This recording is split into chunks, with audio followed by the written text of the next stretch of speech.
دا مخکې د امیر صاحب مومنین په وخت کې هم د اسلام په خاطر باندې ډېرې قربانۍ ډېرې هڅې ځلې کړي دي او د ده د شخصیت په اړه درته وایم چې دې کې یو الله پاک یو وړتیا پیدا کړې وله چې امیر صاحب مومنین د خپل ځای باندې وټاکلی و نو په دې خاطر باندې موږ تاسو ته وایو چې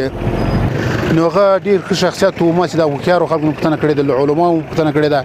او د روشنفکرو نه پوښتنه کړې ده هغه ډېر با نفوذ شخصیت و او ډېر ښه شخصیت و. شهید امیر المؤمنین ملا اختر محمد منصور کسی بود که بعد از مرحوم ملا محمد عمر مجاهد رحمه الله که امیر مسلمانان بود زعیم یا سرپرستی امارت اسلامی را به دوش گرفت و کسی بود که به خاطر صلح، به خاطر بقا و تداوم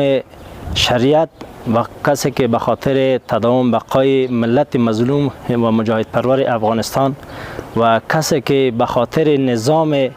اسلامی و به خاطر حاکم شدن شریعت اسلامی در افغانستان زحمات بی اندازه زیاد خود کشید. د افغانستان دوم امیر المؤمنینو د اسلام د بقا په خاطر د اسلام په خاطر د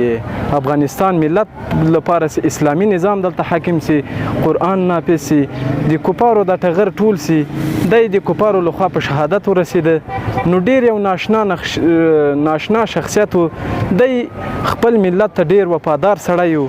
او یو ناشنا مفکوره، ناشنا نظریه درلوده. از او آرزوی از او هدف از او از مبارزات از او اینمی بود که در وطن عزیز ما افغانستان